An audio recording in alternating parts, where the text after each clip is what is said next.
Hello बच्चों, आज हम लोग स्टार्ट करने वाले हैं फ्रिक्शन का सेकंड लेक्चर, फ्रिक्शन 2.0। और इस लेक्चर में आज हम ढेर सारे न्यूमेरिकल्स करेंगे। फ्रिक्शन के फर्स्ट लेक्चर के अंदर जो था फ्रिक्शन का बिगिनिंग, उसमें हमने फ्रिक्शन के कॉन्सेप्ट्स के बारे में पढ़ा था और उन मिसकंसेप्ट्स के बारे में पढ़ा था जो बच्चों के दिमाग में अक्सर होते हैं। ठीक है, थोड़ा सा रिवीजन करेंगे उसका कि हम लोगों ने फर्स्ट लेक्चर में क्या क्या पढ़ा था, और उसके बाद फिर आज हम उस कॉन्सेप्ट के ऊपर बहुत सारे क्वेश्चंस लगाएंगे। ठीक है बच्चों, तो करते हैं शुरुआत आज के लेक्चर की, फ्रिक्शन 2.0।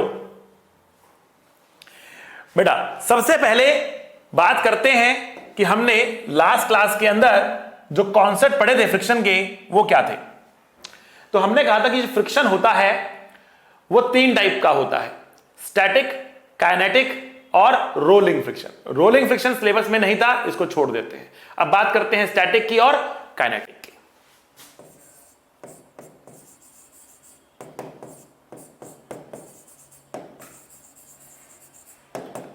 तो हमने कहा था कि स्टैटिक फ्रिक्शन कब लगता है, जब एक ऑब्जेक्ट दूसरे ऑब्जेक्ट के ऊपर स्लिप नहीं करता और या तो दो ऑब्जेक्ट्स रुके हुए होते हैं या दोनों ही साथ साथ चल रहे होते हैं। तो मैंने कहा था कि स्टैटिक फ्रिक्शन का एक स्लोगन होता है कि हम चलेंगे तो साथ साथ, नहीं तो नहीं चलेंगे। तो अगर दो ऑब्जेक्ट्स साथ साथ जा रहे हो या दोनों ही रुके हुए हो, तब जो फ्रिक्शन आता है वो होता है स्टैटिक फ्रिक्शन। स्टैटिक फ्रिक्शन का कोई भी फॉर्मूला नहीं होता। स्टैटिक फ्रिक्शन एक सेल्फ एडजस्टिंग फ्रिक्शन है।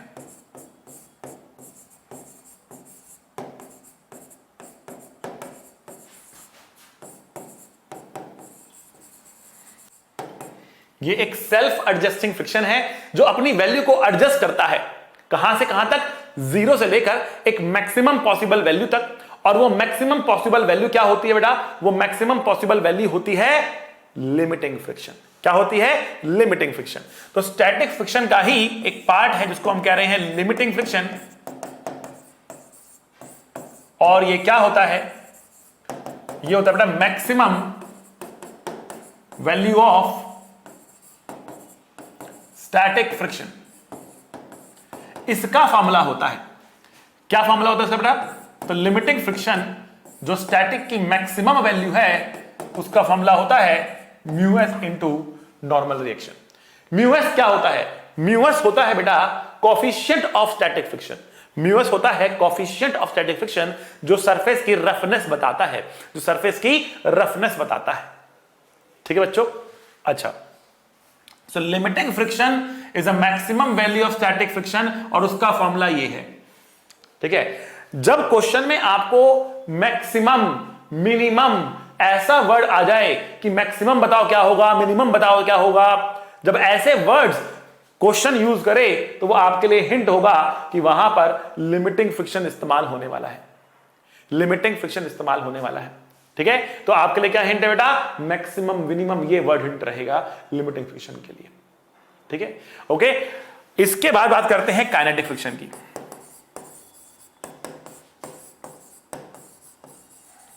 क्या होता है काइनेटिक फ्रिक्शन बेटा, काइनेटिक फ्रिक्शन के अंदर, काइनेटिक फ्रिक्शन के अंदर ये तब लगता है जब आपको एक्चुअल स्लिपिंग दिखती है, कोल्ड वेल्स टूट जाते हैं, एक ऑब्जेक्ट दूसरे ऑब्जेक्ट के ऊपर स्लिप करना शुरू कर देता है।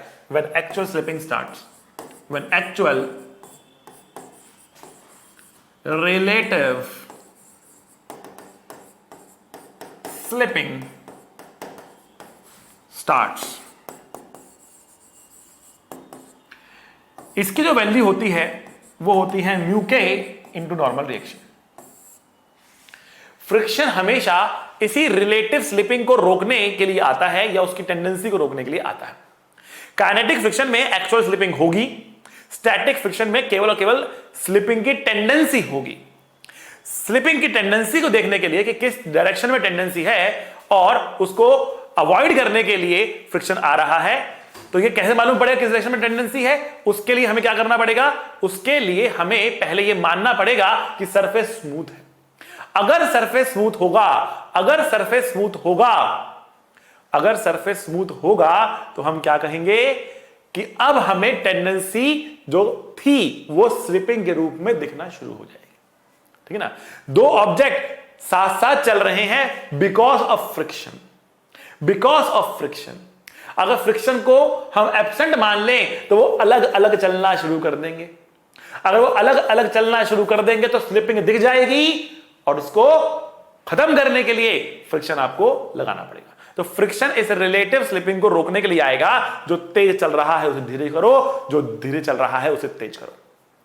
ठीक है बच्चों, जैसे जैसे हम डिफिकल्ट क्वेश्चंस में जाएंगे इस चीज की एप्लीकेशन और भी इंपॉर्टेंट होती हुई चली जाएगी। तो आइए बेटा स्टार्ट करते हैं अपने पहले क्वेश्चन से।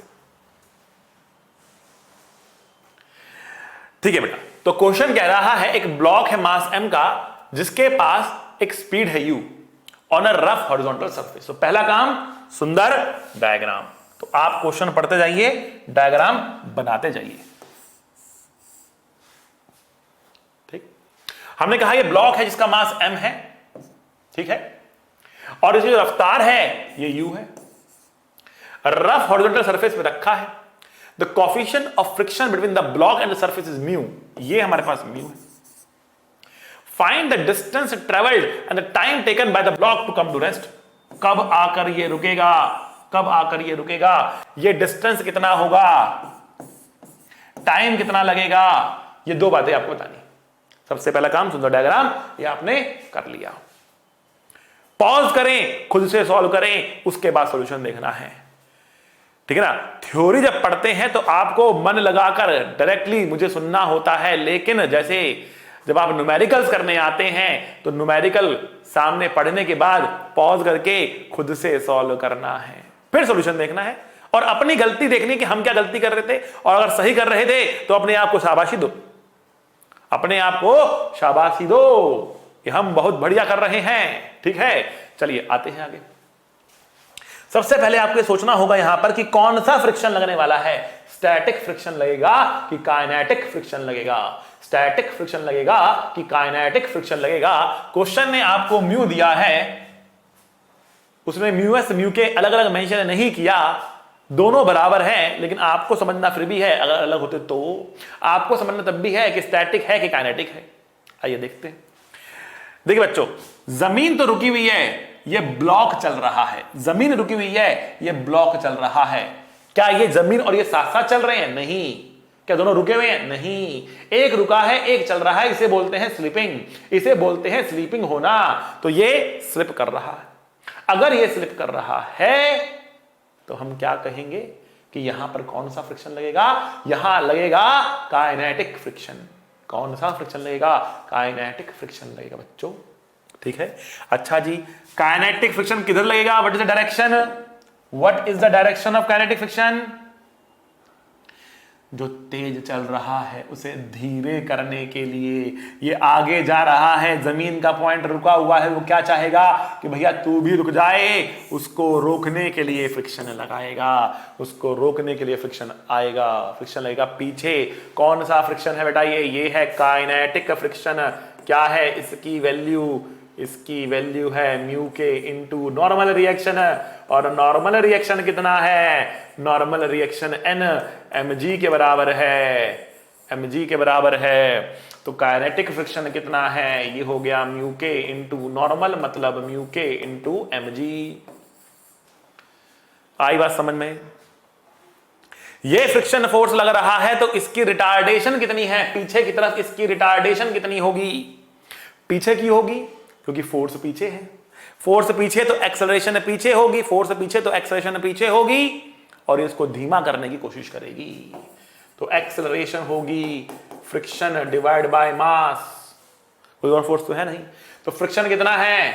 म्यू के mg डिवाइड बाय m।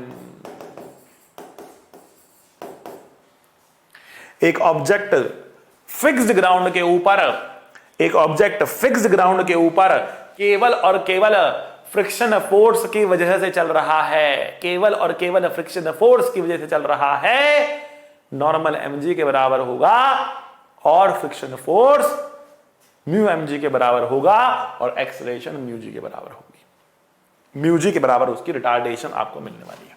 ठीक है, अब हमें पता है कि u कितना है, u तो u है। हमें पता है कि a कितना है, a कितना हो गया आपके पास, म्यू के जी होगा लेफ्ट में। और आपको v भी पता है, s निकालना है। क्या a कांस्टेंट है? क्या a कांस्टेंट है? यस, a कांस्टेंट है। अगर एक्सेलरेशन कांस्टेंट होगी तो हम कौन सी इक्वेशन लगा सकते हैं बच्चा? हम लगा सकते हैं equations of motion. Equations of motion लगा सकते हैं, इक्वेशंस ऑफ मोशन का इस्तेमाल कर सकते हैं।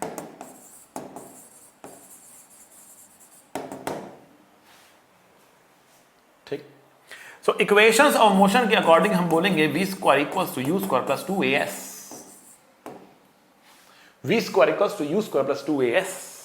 v कितना है? 0 है, u है, a की वैल्यू माइनस म्यू के इंटू जी रखेंगे और s की वैल्यू निकालनी है, इसको हम x बोल देते हैं।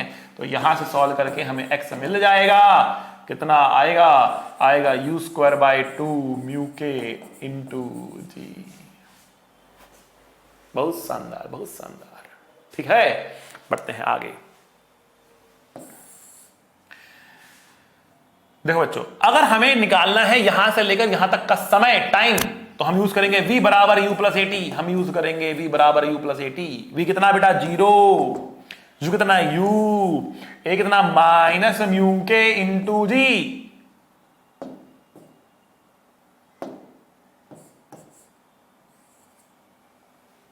Into T.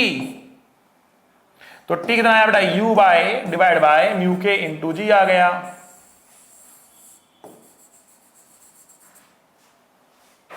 u divide by mu के into ji is the t। आई बात समझ में? ठीक है, टाइम निकाल लिया v equals to U plus 80 लगाकर, और हमने निकाल लिया x की value v square equals to you square plus 2a लगाकर, 2as लगाकर। डायग्राम बनाया, FBD बनाया, फोर्सेस लिखे, एक्सप्रेशन निकाली, इक्वेशन मोशन लगाई, आंसर निकल कर आ गया। बढ़ते हैं आगे अगले प्रश्न की तरफ। जिन्होंने सही किया खुद को शाबाशी दे दो, मुझको नहीं, खुद को। जिन्होंने सही कर दिया, मेरे बताने से पहले सही कर दिया, वो खुद को शाबाशी देंगे। जिसने मेरे बताने के बाद ठीक किया, समझा, वो मुझे शाबाशी देंगे। ठीक है, चलो आगे बढ़ते हैं। Jokes apart. अब कह रहा है कि एक कार है, उसको एक रिकेटी ब्रिज, मतलब जो थोड़ा सा पुराना सा ब्रिज हो गया है, ओल्ड ब्रिज हो गया है, टूटने फूटने वाला ब्रिज हो गया है, और उसकी लेंथ कितनी है बेटा? L लेंथ है। उसको as quickly as possible cross करना है। ठीक है, तो उसने कहा कि देखो यहां पर एक ब्रिज है, इसकी लेंथ L है, एक कार है जिसको इस ब्रिज को जल्दी से जल्दी क्रॉस करना है। अभी यहां पर ये रुकी हुई है और जल्दी से जल्दी क्रॉस करना है, तो वो क्या करेगी? मैक्सिमम एक्सेलरेशन से भागने की कोशिश करेगी। मैक्सिमम एक्सेलरेशन से भागने की कोशिश करेगी। ठीक है, तो कह रहा है कि if the coefficient of friction between the car and the bridge is mu. ठीक है, तो जो कोएफिशिएंट ऑफ फ्रिक्शन है वो कितना है बेटा? म्यू है। ठीक है, then the minimum time taken by the car to cross it. देखो, कार को आगे कौन बढ़ाने वाला है? कार को आगे कौन बढ़ाने वाला है? अब आप बोलो सर इंजन। कार को इंजन बढ़ाएगा क्या? इंजन कार को बढ़ाता नहीं है, इंजन टायर को घुमाता है। इंजन टायर को आगे नहीं बढ़ाता है, टायर को खाली घुमाता है। अगर जमीन पे फ्रिक्शन नहीं होगा, आप गाड़ी चालू करके रेस दोगे, बस टायर घूमेगा, गाड़ी आगे नहीं बढ़ेगी। गाड़ी आगे बढ़ती है, गाड़ी आगे बढ़ती है क्योंकि फ्रिक्शन उसको धक्का देता है आगे की तरफ। फ्रिक्शन आगे की तरफ धक्का देता है, इसलिए गाड़ी आगे बढ़ती है। फ्रिक्शन आगे की तरफ धक्का देता है, इसलिए गाड़ी आगे बढ़ती है। ठीक है ना? तो अब देखते हैं इस पर मैक्सिमम टू मैक्सिमम कितना फ्रिक्शन लग सकता है। अच्छा, फ्रिक्शन की डायरेक्शन क्या होगी? फ्रिक्शन की डायरेक्शन क्या होगी? फ्रिक्शन की डायरेक्शन होगी बेटा आगे की तरफ, क्योंकि गाड़ी को आगे जाना है। ठीक है ना? गाड़ी को एक्सेलरेट कराने के लिए फ्रिक्शन आगे लगेगा, गाड़ी को रिटार्ड कराने के लिए फ्रिक्शन पीछे लगेगा। जैसे हम कहते थे, आदमी जब चलता था तो आगे बढ़ने के लिए फ्रिक्शन आगे था और रुकने के लिए फ्रिक्शन पीछे था। Friction changes its direction continuously. जब कार चलती है तो आगे जा, देखो कार का मोशन थोड़ा कॉम्प्लिकेटेड सा मोशन है। अभी मैं आप लोगों को लास्ट में जो चैलेंजर था हमारा साइकिल वाला, वो समझाऊंगा, थोड़ा और क्लियर होगा आपको कि क्यों डायरेक्शन यहां पे फ्रिक्शन की आगे लग रही होगी, नेट फोर्स आगे लग रहा हो। ठीक, बट फिलहाल के लिए हम कह रहे हैं कि इसके ऊपर लगने वाला फ्रिक्शन मान लेते हैं कि आगे है। आगे इसलिए बिकॉज इसकी एक्सेलरेशन आगे है, कोई और फोर्स है नहीं इसके ऊपर लग रहा जो इसको आगे की तरफ एक्सेलरेट कर रहा होगा। फ्रिक्शन ही इसे आगे एक्सेलरेट करने वाला है, फ्रिक्शन ही इसे आगे एक्सेलरेट करने वाला है।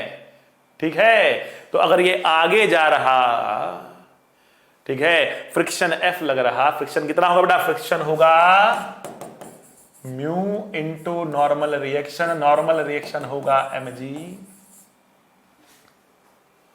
नॉर्मल रिएक्शन होगा mg, तो फ्रिक्शन होगा mu mg। That is the maximum to maximum value of the friction force. I have taken the limiting friction. इसके बाद क्या होगा? इसके बाद क्या होगा? इसके बाद स्लिपिंग स्टार्ट हो जाएगी, फ्रिक्शन और फर्दर इंक्रीज नहीं करेगा, फ्रिक्शन और फर्दर इंक्रीज नहीं करेगा। टायर अगर ज्यादा तेज घूमता भी है तो गाड़ी की एक्सेलरेशन नहीं बढ़ेगी, स्लिपिंग हो रही होगी, टायर घूमेगा तेज, आगे गाड़ी उतनी ही एक्सेलरेशन से बढ़ने वाली है जितना ये फ्रिक्शन है, कितना? Mu into mg, maximum to maximum mu into mg। समझे? ओके, लिमिटिंग फ्रिक्शन हमें यहां पर लेना है। ठीक, तो अगर इसके पास आगे की तरफ फ्रिक्शन कितना है? म्यू इंटू mg है, तो एक्सेलरेशन कितना होगा?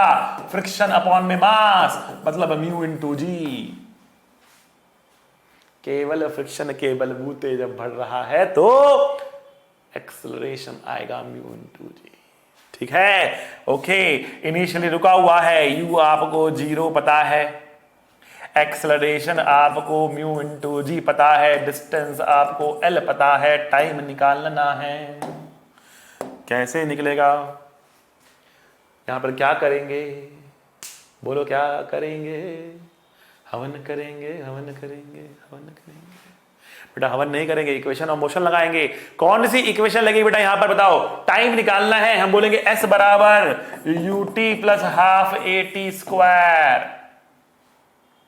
s कितना हमारे पास? l, u कितना? 0, a कितना? Mu into G into T square, t कितना आएगा बेटा? बोलो 2l बाय म्यू जी का अंडर रूट, ये हमारे पास t आएगा।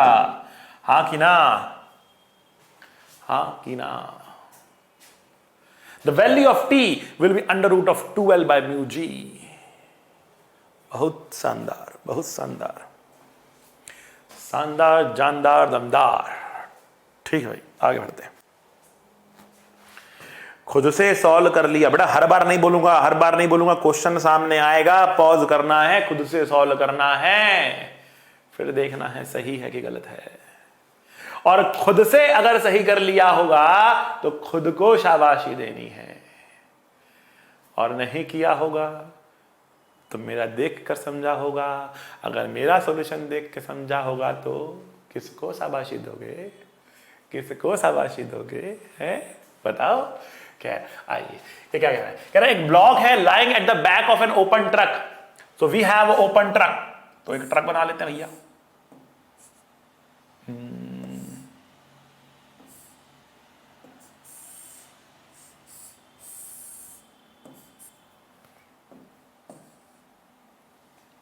Okay.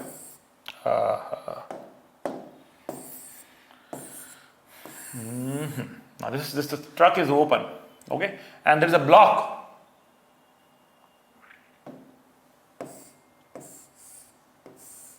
Please, yeah. Okay, a block is lying in the back of an open truck.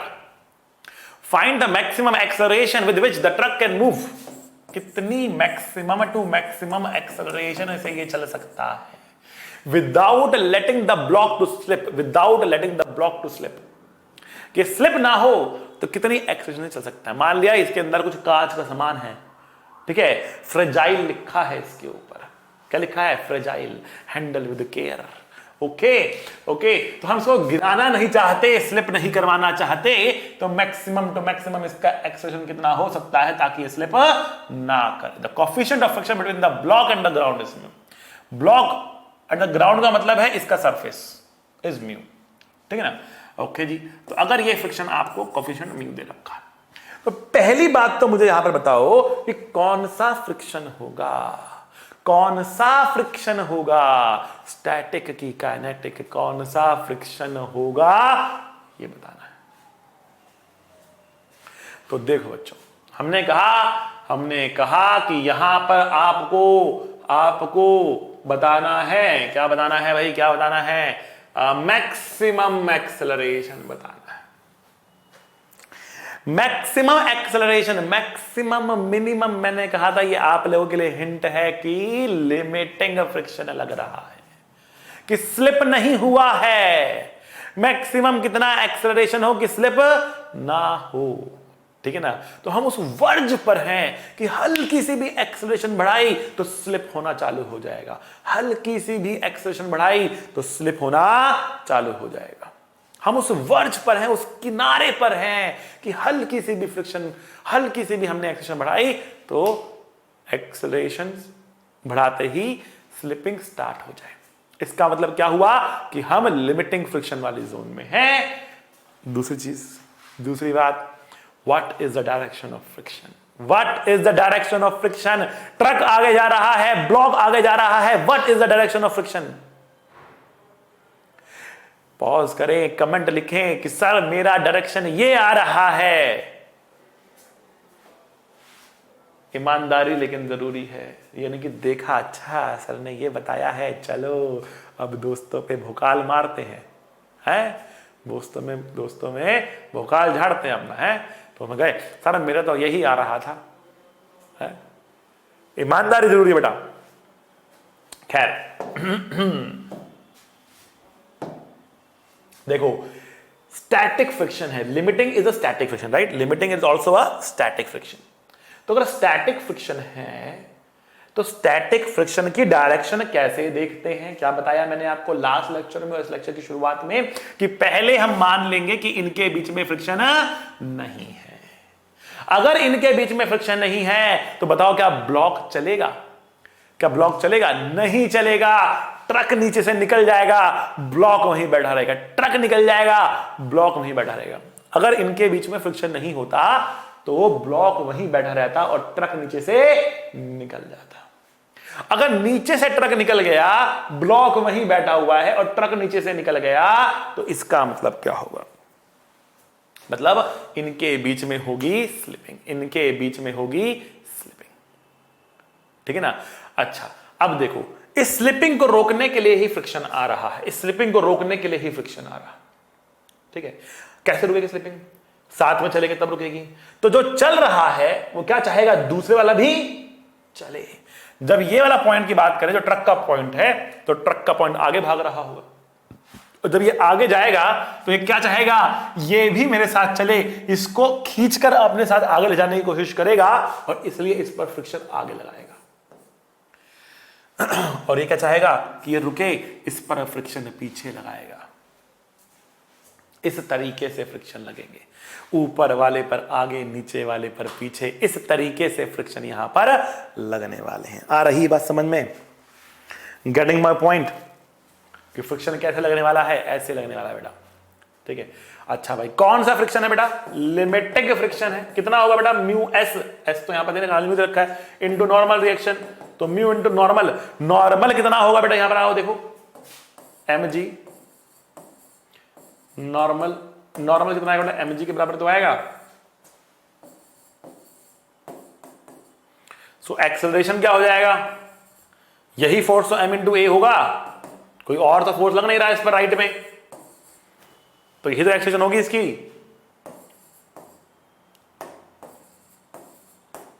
कितना आ रहा है, mu into ji is the maximum acceleration with which this block can move. बेटा ये सारी बातें जो दिखा रहा हूं आपको, देखो बार बार म्यू इंटू जी, म्यू इंटू जी, म्यू इंटू जी आ रहा है, और ये कब तक आता रहेगा, जब तक ब्लॉक एकमात्र फोर्स फ्रिक्शन के बलबूते पर हॉरिजॉन्टल फ्लोर पे चलता रहेगा, ताकि नॉर्मल एम जी के बराबर हो। तो ये भागेगा तो मैक्सिमम टू मैक्सिमम इसकी एक्सेलरेशन कितनी हो सकती है, म्यू जी हो सकती है। अगर ये म्यू जी से तेजी से भागा, अगर ये म्यू जी से ज्यादा एक्सेलरेशन से भागा तो स्लिपिंग हो जाएगी, समझ गए? समझ में आया तो ठोको ताली। आइए बढ़ते हैं।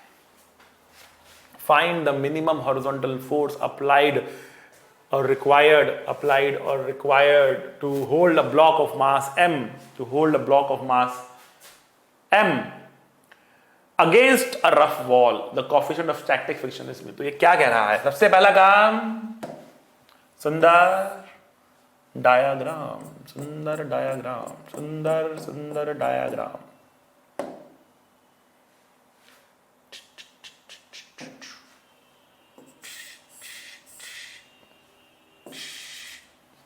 ये हमारे पास ब्लॉक है, ठीक है जी सर, बहुत बढ़िया।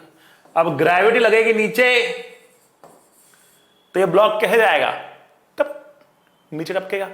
छोड़ो तो कैसे जाएगा? टपक, टपकेगा। यस और नो?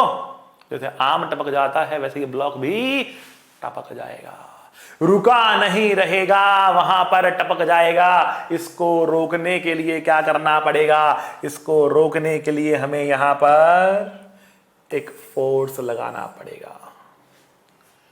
हॉरिजॉन्टल डायरेक्शन बोला है इसने, मिनिमम टू मिनिमम कितना फोर्स लगाना पड़ेगा? अच्छा भैया, मिनिमम फोर्स का नाम सुनते ही आपके दिमाग में आया होगा कौन सा फ्रिक्शन लगेगा, कौन सा फ्रिक्शन लगेगा। हिंट आपके सामने है, मिनिमम बोला है, लिमिटिंग फ्रिक्शन लगेगा। किस डायरेक्शन में लगेगा? देखो नॉर्मल तो ऐसे लगेगा, ऐसे लगा तो नॉर्मल तो लगेगा। फ्रिक्शन डायरेक्शन नीचे की ऊपर।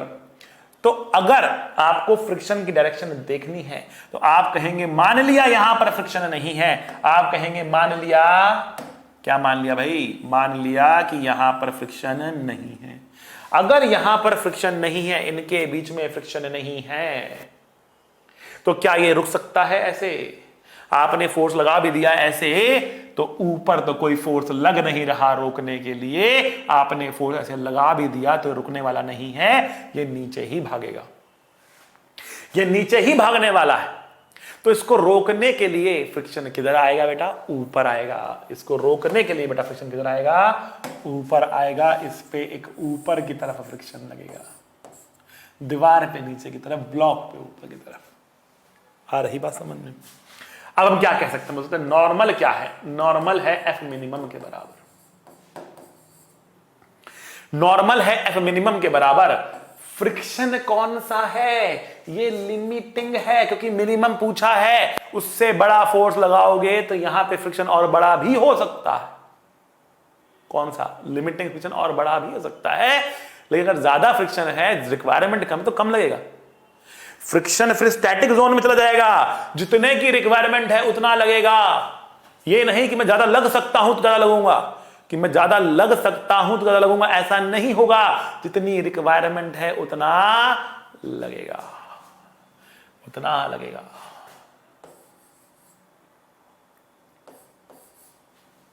Mu into normal reaction. और ये फ्रिक्शन कितना आ रहा है पहले देख लेते हैं, F minimum.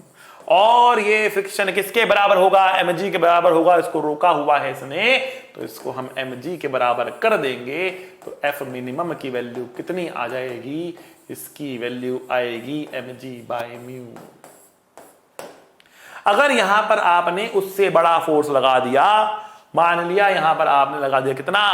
2f minimum, 2 times of F minimum लगा दिया, तो फ्रिक्शन की वैल्यू क्या म्यू इंटू एन करके लिखोगे? नहीं, तब आप फ्रिक्शन की वैल्यू क्या लिखोगे? mg। What is the requirement? Requirement कितनी है? रिक्वायरमेंट केवल और केवल mg की है।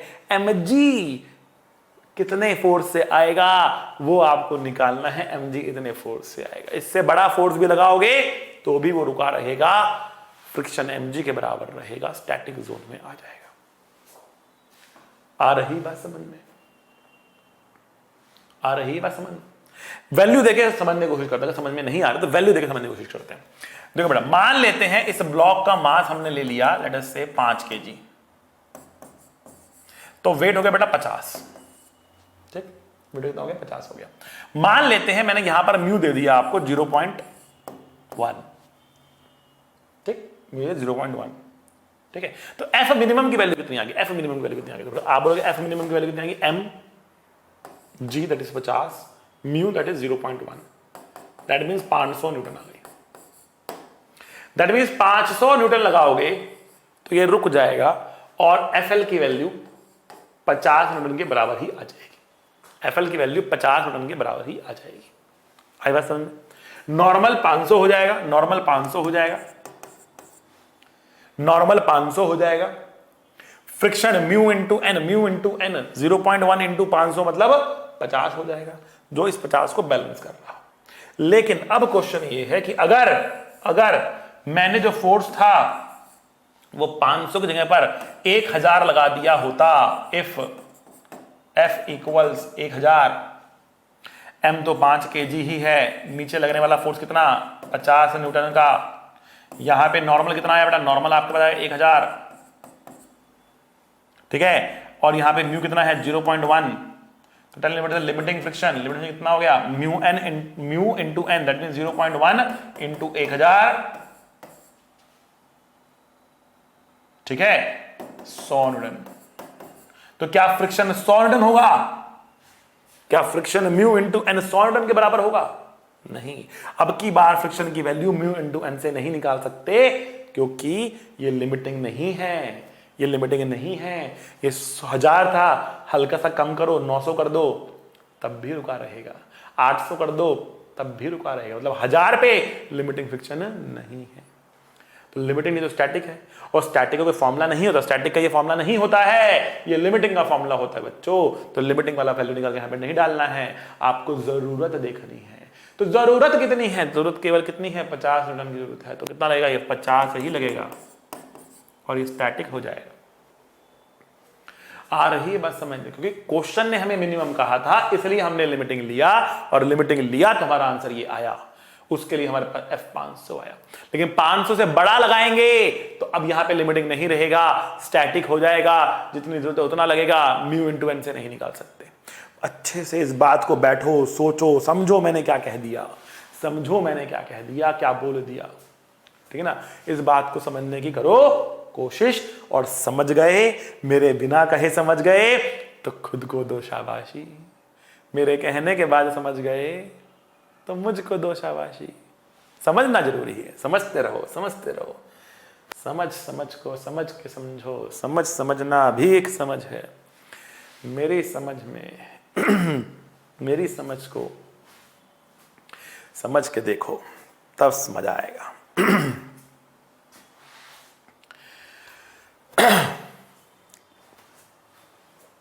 आइए बेटा, अगला क्वेश्चन क्या कह रहा है? अगला क्वेश्चन कह रहा है कि एक ब्लॉक है lying on horizontal ground, the coefficient of static friction is mu, then the minimum force required to move the block. अब हम क्वेश्चन का लेवल थोड़ा सा बढ़ा रहे हैं, क्वेश्चन का लेवल थोड़ा सा बढ़ा रहे हैं, एंगल्स को इन्वॉल्व कर रहे हैं, ठीक है ना। ध्यान से देखना, आप कह रहा है कि ब्लॉक मास m का है, इस पे कम से कम कितना फोर्स लगाएंगे इसको चलाने के लिए, coefficient of static friction mu आपको दे रखा है, ठीक है, म्यू कह लो, म्यू एस कह लो, ये आपको दे रखा है। अब आपको ऐसे चला दो उसको म्यू एम जी। बहुत सारे बच्चों तो अपना कमेंट में आंसर लिखेंगे, क्या बोलेंगे? Sir answer is going to be mu s m g. गलत है, गलत है। कोई क्वेश्चन ने कहीं पर भी नहीं कहा बेटा कि हम जो फोर्स लगा रहे हैं वो हमें हॉरिजॉन्टल लगाना है, किसी एंगल पे लगा दे तो क्वेश्चन तो मेंशन नहीं किया। तो हमें इस फोर्स को पहले किसी एंगल पे लगाकर देखना होगा। हमने कहा let us say we apply the force F at an angle theta. हमने कहा कि let us say we apply a force F at an angle theta, ठीक है ना। और अब हम बनाएंगे इसका एफबीडी, ठीक है ना। बढ़िया क्वेश्चन है, ध्यान से देखना। एफबीडी बनाने जा रहा हूं। बच्चे गलती क्या करते हैं? बच्चे सबसे बड़ी गलती करते हैं, वो लिखते हैं कि जो नॉर्मल रिएक्शन है वो mg के बराबर हो जाएगा, जो बिल्कुल गलत है। बच्चे लिखते हैं कि जो फ्रिक्शन फोर्स होगा वो म्यू mg के बराबर हो जाएगा, जो बिल्कुल गलत है। फ्रिक्शन होता है म्यू n के बराबर। n की वैल्यू क्या आएगी निकालनी पड़ेगी। आइए देखते हैं कितनी आएगी वैल्यू। हम f के करेंगे दो टुकड़े, थीटा के साथ वाला होगा कॉस थीटा, दूसरे वाला होगा साइन थीटा।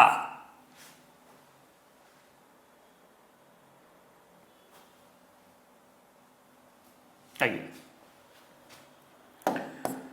बहुत बहुत शानदार। एन ऊपर लग रहा, एफ साइन थीटा ऊपर लग रहा, एम जी नीचे लग रहा, पहली इक्वेशन। यहां से एन की वैल्यू निकल रही M G minus F sine theta, और F cos theta mu into N के बराबर। एन की value M G minus F sine theta, F sine theta को यहां लेकर आएंगे, एफ कॉमन आएगा, cos theta plus mu sine theta. बढ़िया से कॉपी पेन लेके सॉल्व करना है, ये नहीं कहना सर समझ नहीं आया इसके बाद आपने इस स्टेप कैसे कर दिया। कॉपी पेन लो, उसको सॉल्व करो बढ़िया से।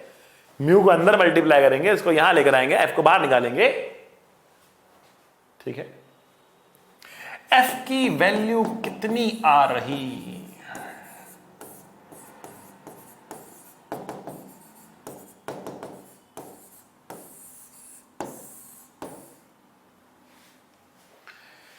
एफ बराबर mu M G divide by cos theta plus mu sine theta, ये वैल्यू आ रही।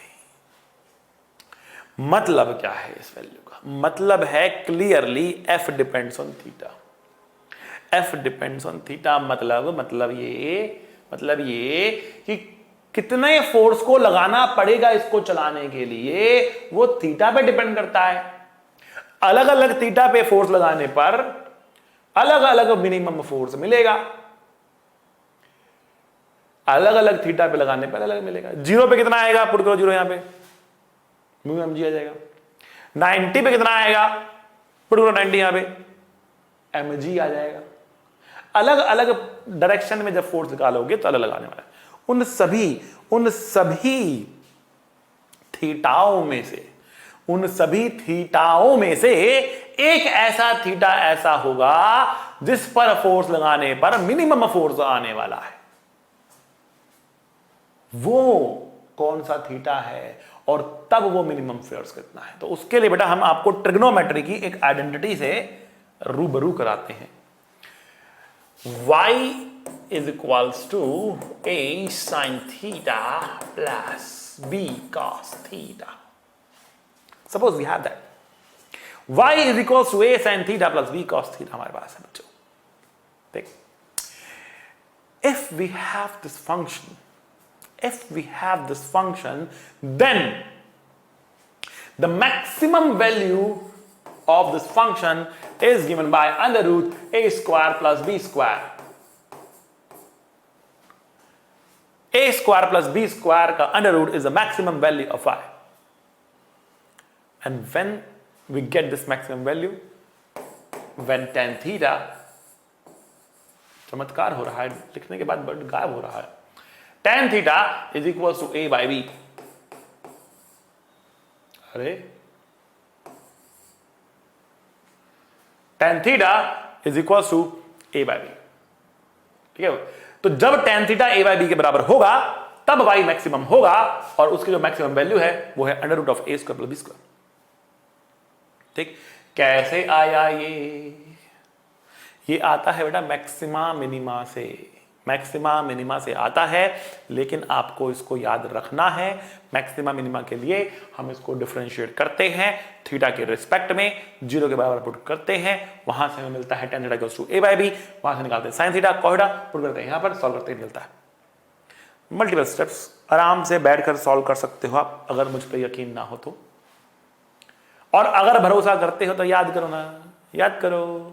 क्या याद करना है कि अगर y equals to a sin theta plus b cos theta है तो y की maximum value root of a square plus b square होगी। और ये कब होगी? ये तब होगी जब tan थीटा की वैल्यू a बाय b है। याद कर लो इसको। अच्छा जी, हमारे पास f की वैल्यू कितनी आई थी? ये आई थी f बराबर mu M g divided by cos theta plus mu sine theta. That was the value of f। Now clearly we have this function here. Here a is mu and b is 1. अब कुछ बच्चे sir नहीं cheating कर दिया आपने, cheating क्यों करी? यहां पर तो साइन थीटा आगे है या तो कॉस थीटा आगे है, ये सेम है नहीं, बीच में प्लस है, ठीक है? A sine theta B cos theta दोनों बराबर होंगे, ऐसी गंदी बातें नहीं करनी है, ठीक है? तो एफ की वैल्यू है mu M G divide by cos theta plus mu sine theta, ठीक? Okay, so now what is the maximum value of denominator?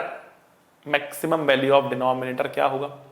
ठीक है, तो हमने कहा इसकी जो मैक्सिमम वैल्यू होगी, देखो न्यूमरेटर में तो कोई थीटा नहीं है ना, लेट्स बी सीरियस, न्यूमरेटर में तो कोई थीटा नहीं है। अगर न्यूमरेटर में कोई थीटा नहीं है, इसका मतलब एफ मिनिमम कब होगा? जब डिनोमिनेटर मैक्सिमम होगा। एफ मिनिमम कब होगा? जब डिनोमिनेटर मैक्सिमम होगा, और डिनोमिनेटर मैक्सिमम कितना है हमारे पास?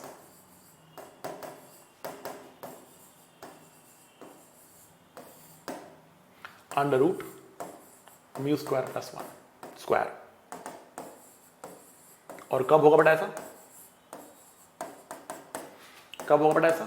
जब tan थीटा की वैल्यू कितनी हो बेटा? a बाय बी मतलब म्यू बाय 1।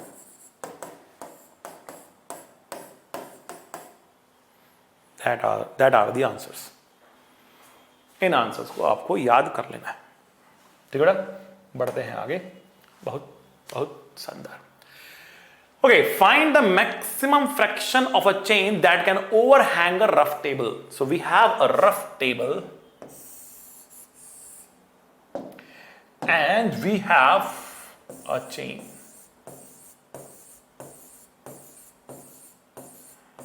ऐसा लग रहा है चेन में जंग लग गया है। We have a rough chain. Oh, we have a rough table and we have a chain. Okay. कह रहा है कि maximum fraction of the chain that can overhang, मतलब क्या है इसका अंग्रेजी से मतलब समझते हैं कि मान लिया ये हमारे पास x है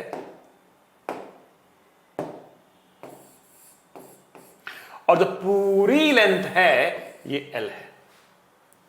so what is it? Fraction overhang. Fraction overhang क्या है? फ्रैक्शन ओवरहैंग क्या है?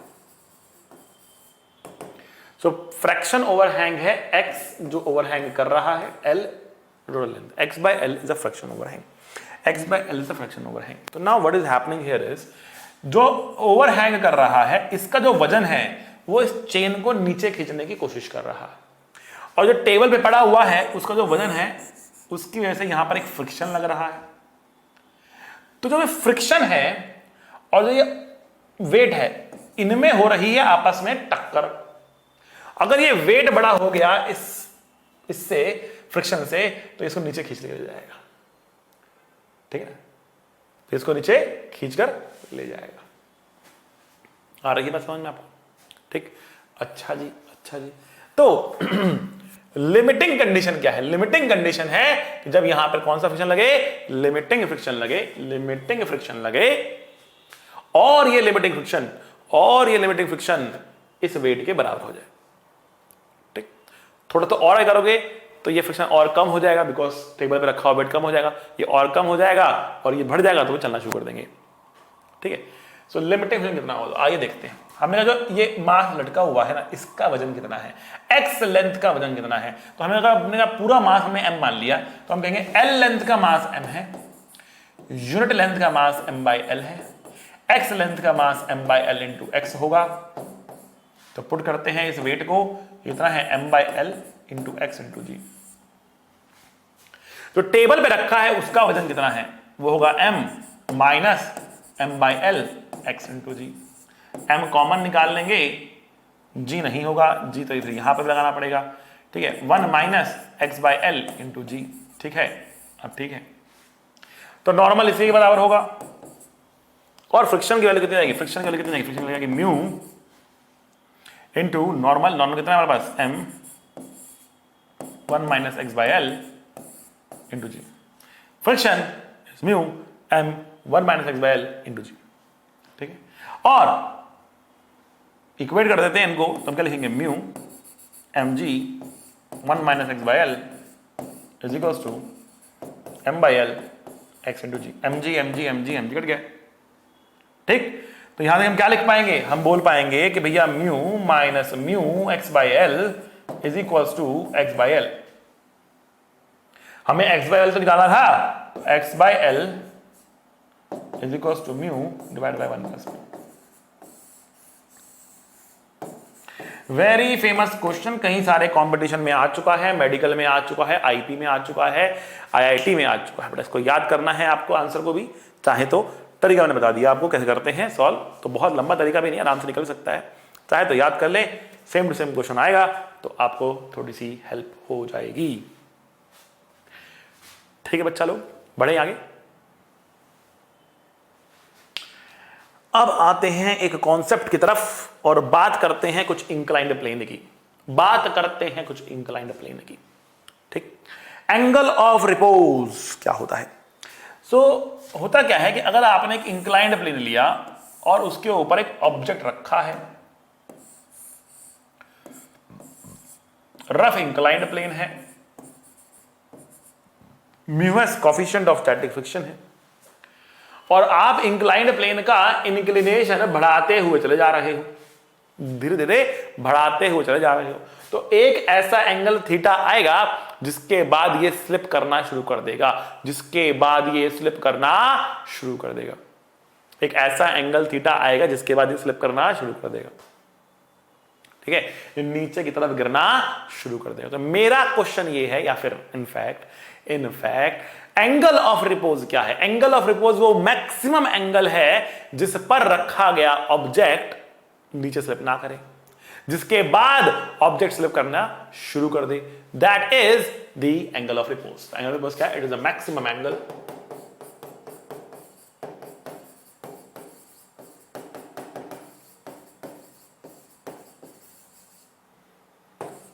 so that the object placed on it does not slip.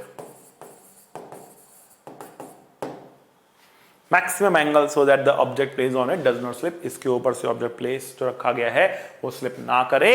ठीक है, ये वो मैक्सिमम एंगल है। ठीक है, तो ये ऑब्जेक्ट जो रखा है बस रखा रहेगा, और मैक्सिमम एंगल की बात की जा रही है, तो कौन सा फ्रिक्शन लगने वाला है? लिमिटिंग। ठीक, तो हम यहां पे बनाते हैं FBD.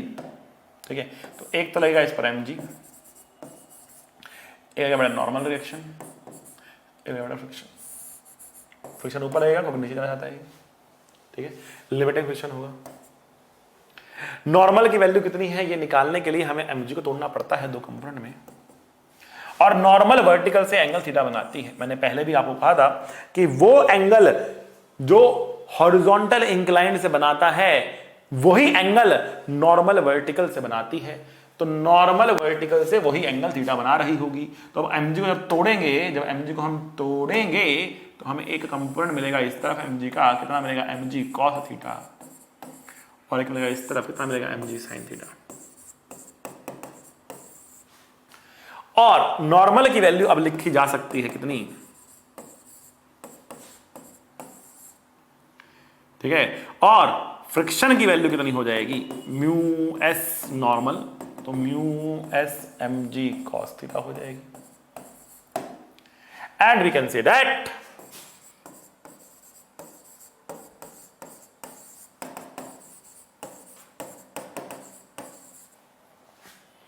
Mu s mg cos theta equals to mg sin theta.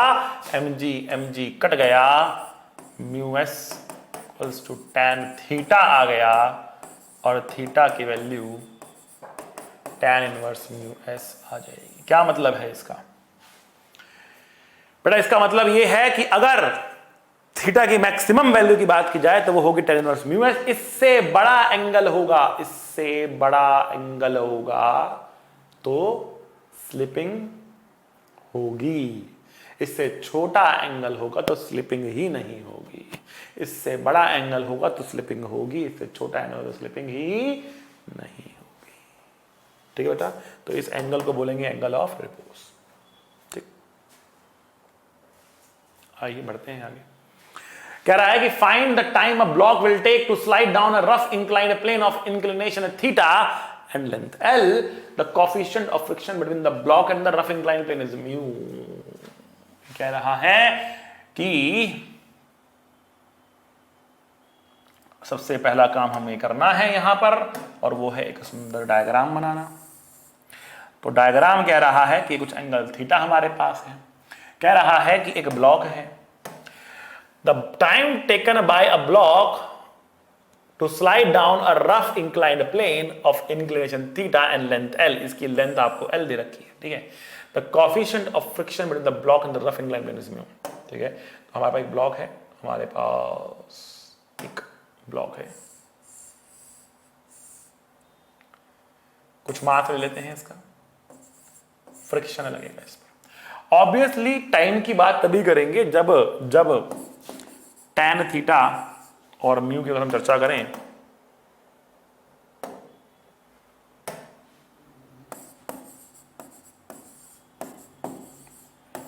जब tan theta greater than mu होगा तभी ये चीजें होंगी, बड़ा टाइम आएगा नहीं, चलेगा नहीं, रुका रहेगा, ठीक है।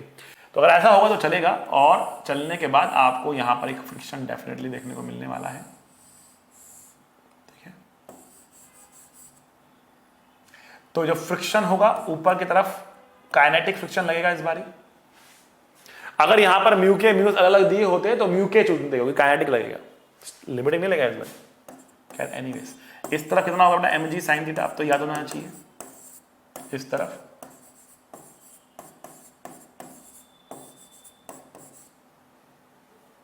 और ये कितना होगा नॉर्मल रिएक्शन जो कि एम जी। ना अब क्योंकि नीचे की तरफ आ रहा होगा कि tan थीटा बड़ा होगा, नीचे की तरफ आ रहा होगा, definitely mg sin theta must be greater than this, right. और जब ऐसा होगा तो एक नेट एक्सेलरेशन नीचे की तरफ हमें मिलने वाली है। And what is the acceleration? Acceleration होगी बेटा नीचे की तरफ force mg sin theta minus mu mg cos theta. यहां पर मैंने एक्सप्लिसिटली म्यू के लिखा है बताने के लिए कि हमें काइनेटिक फ्रिक्शन का इस्तेमाल करना पड़ेगा यहां पर, ठीक है। वैसे क्वेश्चन में खाली म्यू दिया था, इसलिए मैंने यहां पर फाइनली म्यू ही ले लिया है। तो net force divided by mass is equals to a, so a equals to g common लेंगे तो sine theta minus mu cos theta, that is equals to a. Now how much length does the block has to travel is L, initial speed is 0, acceleration is constant, and now we can use equations of motion and we can say that S बराबर ut plus half at square। S हमारे पास L के बराबर है, U हमारे पास 0 के बराबर है, और हमारे पास A है G sin theta minus mu cos theta into t square, so the value of t will be equals to under root 2l by g sin theta minus mu cos theta। बहुत बेहतरीन, शानदार, जानदार, मजेदार, ठीक है। Okay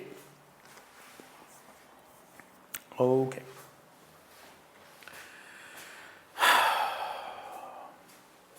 बढ़ते हैं आगे। अगला प्रश्न आपके सामने आ चुका है बेटा, ठीक है, और बहुत मजेदार क्वेश्चन है। क्वेश्चन कह रहा है find the maximum height up to which dry sand can be collected on a disc of radius R, the coefficient of static friction between the sand particles is mu. बहुत प्यारा question है बेटा, ये हमारे गुरुजी ने हमें कराया था किसी जमाने में और हमारे दिमाग में छप गया था, और आज हम आपके लिए ले आए हैं। क्वेश्चन है कि हमारे पास एक डिस्क है जिसका रेडियस आर है, एक डिस्क है जिसका रेडियस आर है, इसके ऊपर हमें ड्राई सैंड को कलेक्ट करना है, एक ढेरी बनानी है ड्राई सैंड की, एक ढेरी बनानी है ड्राई सैंड की। किस शेप में वो ढेरी बनेगी, किस शेप में वो सैंड पार्टिकल्स इकट्ठा होने वाले हैं, किस शेप के अंदर वो आने वाला है। तो क्लियरली वो जो शेप होने वाली होनी चाहिए एक कोन की शेप, कोन की शेप, कोनिकल शेप में वो आएगा, ठीक। इसके ऊपर जो ढेरी बनेगी वो बनेगी कोनिकल शेप में। अब हम जानना चाह रहे कि इस h की मैक्सिमम वैल्यू क्या होगी, मैक्सिमम टू मैक्सिमम हाइट उस ढेरी की क्या हो सकती है, इस h की मैक्सिमम वैल्यू क्या होगी। जैसे जैसे ये h बढ़ रहा होगा बेटा, वैसे वैसे ये थीटा भी तो बढ़ रहा होगा। जैसे जैसे ये h बढ़ रहा होगा वैसे वैसे ये थीटा भी तो बढ़ रहा होगा। यस और नो? इतना कर लिया, अब क्या करेंगे, अब क्या करेंगे? कोई बच्चे बोल रहे होंगे क्या सर हवन करेंगे, हवन करेंगे, हवन करेंगे। हवन नहीं करना है बेटा, आइए देखते हैं। देख बेटा हो क्या रहा है यहां पे, इससे ऊंची ढेरी क्यों नहीं बन पा रही, इससे ऊंची ढेरी क्यों नहीं बन पा रही? क्योंकि ये एंगल इतना बड़ा हो गया है कि एंगल ऑफ रिपोज को पार कर गया है। अब जो भी सैंड पार्टिकल अब जो भी सैंड पार्टिकल इसके ऊपर रखा जा रहा वो टिक नहीं पा रहा और ऐसे स्लिप करता हुआ टपक करके टपक गया। ठीक है ना, स्लिप करता हुआ नीचे आ जाएगा। ओके, स्लिप करता हुआ ये नीचे आता चला जाएगा। ओके ठीक है, ऑलराइट। तो घुमा फिरा के बात सिर्फ इतनी है कि ढेरी उतना ऊंचा बनेगी जिसमें ये एंगल ऑफ रिपोज के बराबर हो जाएगा और tan थीटा की वैल्यू म्यू के बराबर हो जाएगी। tan थीटा कितना है, h/r है, इक्वल्स टू म्यू। h कितना होगा, म्यू इंटू r। कुछ बच्चे बोलेंगे सर इतना आसान था, इतना आसान था। हाँ बेटा इतना आसान था, बस चैलेंज था अंग्रेजी का, क्वेश्चन को समझने का। क्वेश्चन समझ गए, कॉन्सेप्ट पता है तो फटाक से आंसर निकलेगा। ठीक है ना, फटाक से आंसर निकलेगा। ठीक है, बढ़ते हैं आगे। चलो अगला क्वेश्चन जो है ये हम आपको दे रहे एक चैलेंजर के रूप में, जिसको हम डिस्कस करेंगे अगली कक्षा में। क्वेश्चन समझा देते हैं, क्वेश्चन क्या है। क्वेश्चन आपके लिए बेटा ये है कि find the maximum height up to which an insect can crawl up on a hemisphere of radius r। We have a hemisphere of radius r। एक इंसेक्ट बैठा है, एक इंसेक्ट बैठा है, एक इंसेक्ट बैठा है यहां पे। The coefficient of friction between the legs of the insect in the bowl is mu। तो ये इंसेक्ट क्या चाह रहा है, इंसेक्ट इस कंटेनर के ऊपर, इस बाउल के ऊपर crawl crawl crawl crawl crawl crawl करके चढ़ रहा है, लेकिन एक लिमिट होगी उसके बाद वो ऊपर चढ़ नहीं पाएगा और चढ़ने की कोशिश करेगा तो स्लिप होता हुआ नीचे आएगा। आपको बताना है कि ये मैक्सिमम टू मैक्सिमम हाइट कितनी होगी जहां तक वो क्रॉल कर सकता है। It's a challenger for you, try करिएगा, अगली कक्षा में इसका आंसर मिलेगा। अभी हम देखते हैं challenger from the last class, जिसका था आपको बेसब्री से इंतजार। Challenger from last class. ये क्या हो रहा है,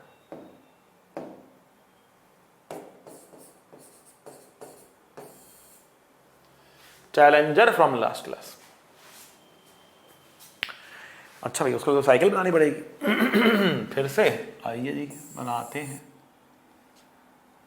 अरे भाई मैं नहीं खेल रहा, मैं बना रहा हूं, ये मिट जा रहा है अपने आप। चमत्कार हो रहा है, कोई भूत आ गया है यहाँ पे। आप जाकर आप एक वीडियो बना दोगे सर की क्लास में, अरे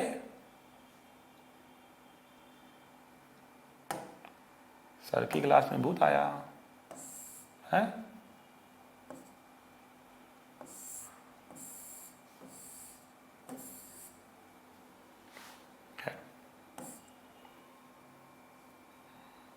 चलो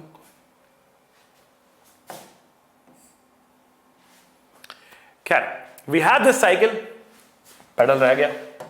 let's say this is the pedal we are having.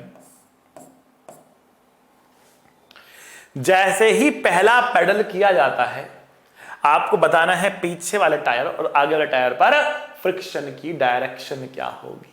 बहुत बहुत बहुत मजेदार क्वेश्चन, मैंने कहा आईआईटी में आया हुआ क्वेश्चन है।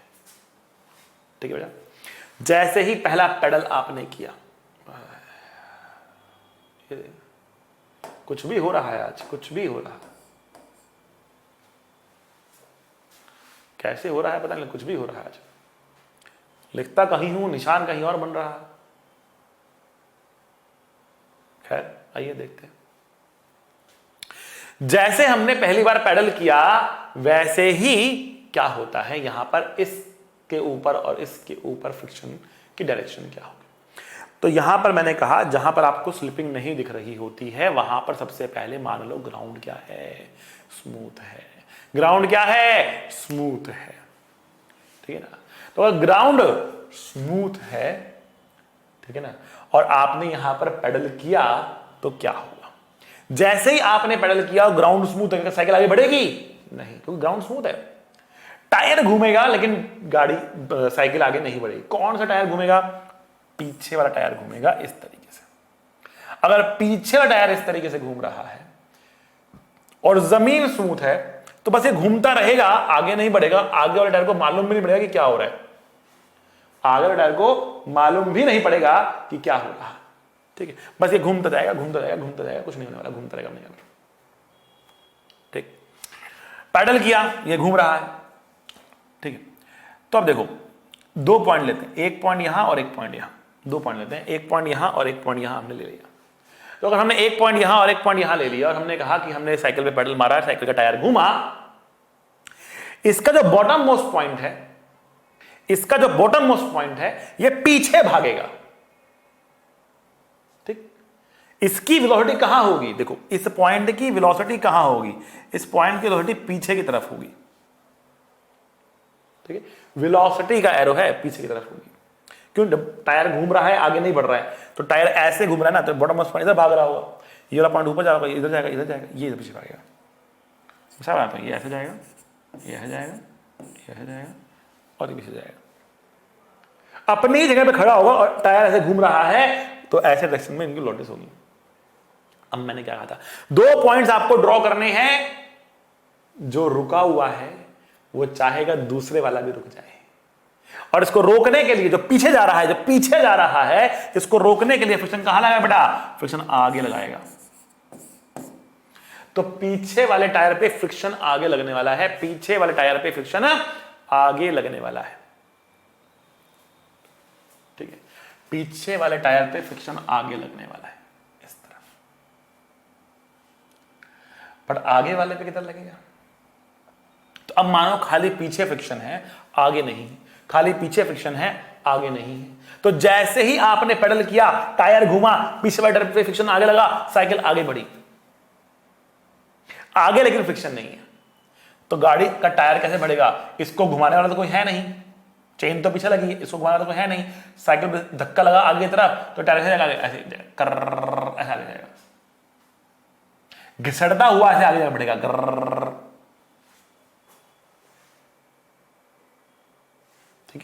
अगर टायर ऐसे आगे बढ़ेगा तो इसके इस पॉइंट की वेलोसिटी ऐसे होगी, इसकी वेलोसिटी ऐसे होगी, इसकी ऐसे होगी, इसकी ऐसे होगी। ठीक है, इन सारे पॉइंट्स की वेलोसिटी सीधा ऐसे ऐसे बिना घूमे ऐसे ऐसे जाएगा ये। तो अब क्या, एक पॉइंट हम जमीन पे लेते हैं। जमीन रुकी हुई है, वो क्या चाहेगी, ये भी रुके, इसको रोकने के लिए क्या करेगी, ये आगे जा रहा था, फ्रिक्शन पीछे लगा देगी। अरे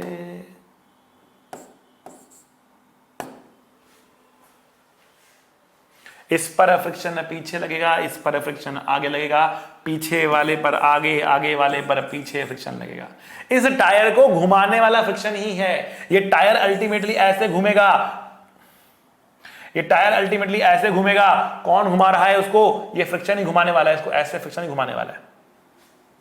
इस टायर को घुमाने वाला पेडल है, चेन है, पेडल है, लेकिन इस टायर को घुमाने वाला फ्रिक्शन ही है। और F1 को F2 से बड़ा होना पड़ेगा अगर साइकिल को आगे की तरफ एक्सेलरेट करना है तो। बेटा ये था आपका क्वेश्चन, पीछे वाले टायर पे आगे फ्रिक्शन, आगे वाले टायर पे पीछे फ्रिक्शन। समझ गए? बहुत बढ़िया, बेहतरीन। बढ़ते हैं आगे। आज के लिए इतना ही काफी है बच्चों। The difference between ordinary and extra ordinary is that little extra. The difference between ordinary and that extra ordinary is that little extra. Ordinary और एक्स्ट्रा ऑर्डिनरी के अंदर बस वो एक्स्ट्रा का ही डिफरेंस है। तो अगर आपको ऑर्डिनरी बनना है तो ऑर्डिनरी काम करने पड़ेंगे। आपके आजू वाला इतना कर रहा है, आपके बाजू वाला इतना कर रहा है, अगर आप भी उतना ही कर रहे हो तो आप ऑर्डिनरी हो। अगर एक्स्ट्रा ऑर्डिनरी बनना है तो थोड़ा एक्स्ट्रा एफर्ट लगाना पड़ेगा, थोड़ी एक्स्ट्रा पुश की जरूरत है, एक थोड़ी सी किक की जरूरत है बच्चों। किक आनी चाहिए अंदर से, ठीक है? तो थोड़ा सा एक्स्ट्रा एफर्ट लगाओ बच्चों, मेहनत करो, जमकर मेहनत करो।